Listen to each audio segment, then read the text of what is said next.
प्रेमाची गोष्ट या मालिकेच्या 28 ऑक्टोबरच्या भागामध्ये आज आपल्याला बघायला मिळणार आहे. Mukta child care and adoption सेंटरमधून आलेलं लेटर वाचत असते. त्यामध्ये असं लिहिलेलं असतं की मूल दत्तक घेण्याचा अर्ज तुम्ही गेला होता, तो अर्ज फेटाळण्यात आलेला आहे. मुलाच्या संगोपनाचा कोणताही अनुभव तुमच्याकडे नाहीये. तसेच सध्याच्या स्थितीत आपण अविवाहित असल्याचे सुद्धा आपण अर्जामध्ये नमूद केलेले आहे. तसेच तुमच्या विरोधात एका लहान मुलीच्या अपहरणाचा गुन्हा तुमच्यावर दाखल करण्यात आलेला आहे. हे सुद्धा आम्हाला पोलीस व्हेरिफिकेशनमध्ये आढळले. या सगळ्या गोष्टींचा विचार करून हेच लक्षात येतं की तुम्ही मूल दत्तक घेण्यासाठी अपात्र आहात असं निदर्शनात आल्यामुळे तुमचा हा अर्ज फेटाळण्यात येत आहे. तर मुक्ताला फार वाईट वाटतं. मुक्ता खालीच बसते. तर आई बाबा मुक्ताला समजावत असतात. मुक्ता म्हणते, मला आजपर्यंत खूप मुलांनी रिजेक्ट केलं ना, खूप मुलांचे नकार आलेत मला, पण आई हे रिजेक्शन नाही झेपते ग मला. वाचलं का ते काय म्हणतात की मी पात्र नाही आई व्हायला, ओळखत पण नाहीत ना ग मला, मग त्यांना कसं काय कळलं. परवा सुद्धा मी रात्रभर सईसोबत तिथे हॉस्पिटलमध्ये उभी होते, हे सुद्धा त्यांना नाही माहिती आहे ना. फक्त त्यांच्या म्हणण्यानुसार माझं लग्न झालेलं नाही आहे म्हणून मी पात्र नाही आहे का आई व्हायला. आई व्हायचा आणि लग्नाचा काय संबंध आहे. मुक्ता फार रडत असते, म्हणत असते, आई बाबा असं का होतंय माझ्याबरोबर, तुम्ही जाऊन सांगा त्यांना. जेव्हा एखादा माणूस स्वतःबरोबर दुसऱ्याचा सुद्धा विचार करायला लागतो ना, तेव्हा जाऊन तो लग्न करतो. जेव्हा एखादा माणूस स्वतःच्या पलीकडे जाऊन दुसऱ्याचा विचार करतो, तेव्हा तीच व्यक्ती जाऊन आई होऊ शकते ना. आणि मी तो करते, मी माझा विचार कधीच नाही करत आई, मग माझ्यासोबत असं का होतं. फक्त मला बायको म्हणणारं कोणी नाहीये म्हणून त्यांनी हे ठरवून टाकलं का. अरे या समाजात असे किती लोक आहेत की त्यांना आई वडील होण्याचा सुद्धा हक्क नाहीये. आता ते आपल्या समोरचेच बघ ना, आहे का त्यांना काही वाटतं का त्यांना मुलाबद्दल काही. पण फक्त मला बायको म्हणणारं कोणी नाहीये, त्यामुळे मला आई म्हणणारं सुद्धा कोणी नसावं, हा कुठला न्याय आहे. आणि मुक्ता म्हणत असते की आई बाबा मला काय वाटतंय, फक्त माझं लग्न झालेलं नाहीये म्हणून नाही, तर आता ती केस झाली होती त्यामुळे त्यांना असं वाटत असेल का. आणि मुक्ता बाबांना म्हणते, बाबा तू एक काम करतो का, तू त्यांच्याकडे जाऊन त्यांना सांगतोस का की मी त्या मुलीला किडनॅप नव्हते करत, मी रात्रभर त्या मुलीच्या डोक्याशी उभं राहून तिचा जीव वाचवलाय.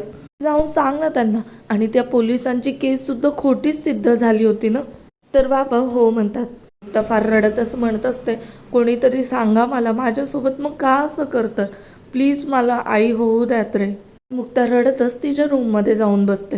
आई आणि बाबा सुद्धा रडत असतात. आई म्हणत असते, स्वामी मी कुठलेही खडतर व्रत करायला तयार आहे, पण माझ्या मुक्ताचे भोग संपवा ना आता. कसली शिक्षा मिळतीये रे माझ्या पोरीला, माझ्या मुलीला नाही रडताना बघू शकत. तर बाबा म्हणतात, माधवी तू सांभाळ स्वतःला, आपणच तिची खरी ताकद आहोत, त्यामुळे आता आपल्यालाच खंबीर राहावं लागणार आहे.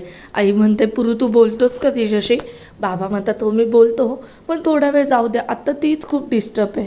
बाबा म्हणतात, कसं आहे ना माधवी, खपलीचाही भार होणार नाही ना, इतकी खोल जखम आहे आपल्या लेकीची, आपण वेळ देऊयात तिला थोडा.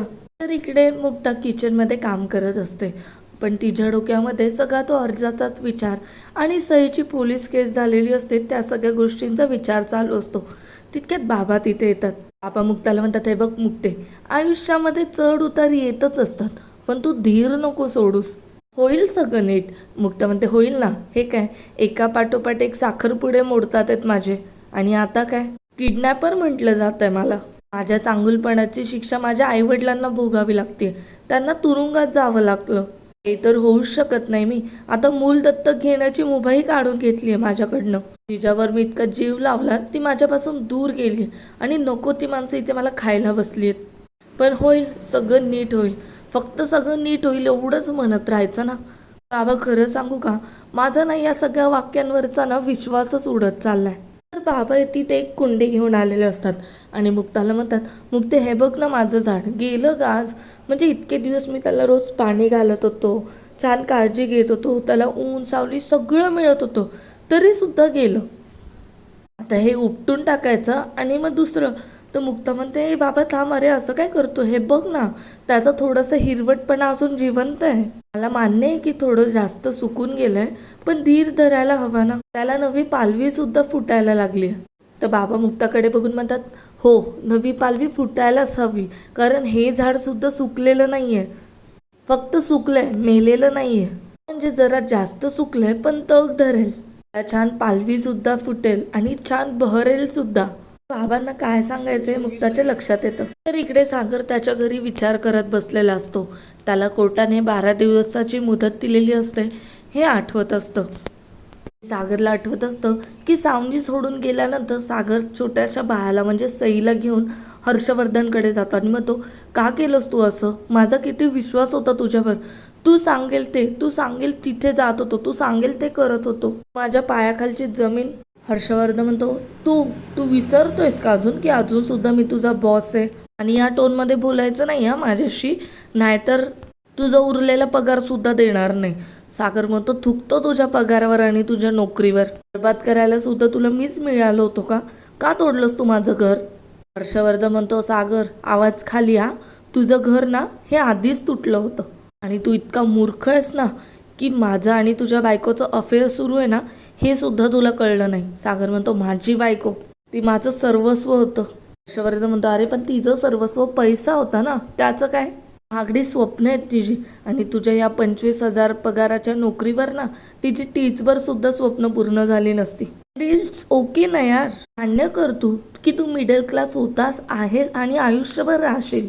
आणि सावनीसारख्या मुलींसाठी मी आहे ना, मी त्यांची सगळी स्वप्न पूर्ण करेल. तुला एक सल्ला देऊ का? तू एक मिडल क्लास मुलगी बघ आणि तिच्याशी लग्न कर. पण एक बघा किती सुंदर नसेल, नाहीतर मी तिला पण घेऊन जाईल. सागर म्हणतो, माझ्या पोरीचं काय? 6 महिन्याची आहे फक्त माझी मुलगी. बाळाला तिच्या आईपासून तोडलंयस तू. मी तुझा हा ओव्हर कॉन्फिडन्स तोडेल, तुझा अहंकार तोडेल, रेप्युटेशन, तुझी पोझिशन सगळं तोडेल. मुलीची शपथ घेऊन सांगतोय. आणि सागर बाहेर जायला लागतो. तर हर्षवर्धन म्हणतो, अरे सागर थांब ना, ज्या मुलीची शपथ घेतो ना त्या मुलीचा नीट सांभाळ सुद्धा करा, नाहीतर ती मोठी झाल्यानंतर म्हणेल माझ्या ह्या मिडल क्लास बाबाला मला सांभाळता सुद्धा येत नाही आणि मोठी होऊन मला डॅड म्हणायला लागेल. उद्या जर का ती सावनीसारखी तुला सोडून माझ्याकडे निघून आली तर मग काय करशील रे तू? अगर हा सगळा विचार करत बसलेला असतो आणि त्याला सईची फार आठवण येत असते. इकडे मुक्ता खाली पार्किंगमध्ये उभी राहिलेली असते आणि अडॉप्शन सेंटरमध्ये फोन करत असते, पण ते लोक तिचा फोन रिसीव्ह करत नसतात. मुक्ता म्हणते, हे अडॉप्शन सेंटरवाले माझा फोन का नाही उचलत आहेत? मी दुसऱ्या कोणत्या नंबरवरून त्यांना फोन करून बघू का? मी फक्त एकदा बोलणं होऊ देत, मी करेल कन्व्हिन्स त्यांना. तितक्यातच मुक्ताला छायाताईंचा फोन येतो. मुक्ता म्हणते, तुम्ही इतक्या रात्रीचा का मला फोन केलाय? ठीक आहे ना सगळं? छायाताई म्हणतात, अगं ठीकपेक्षा खूप जास्त छान आहे सगळं. ही आनंदाची बातमी मिळाली आहे ना की सकाळपर्यंत दमच निघाला नसता, म्हणून इतक्या रात्रीचा फोन केला. आणि आनंदाची बातमी शेअर केल्याने आनंद वाढतो ना. तर म्हणते, हो बरोबर आहे, काय झालं सांगा ना. तर छायाताई म्हणतात, आमचा प्रणव बाबा झालाय, त्याला मुलगा झालाय.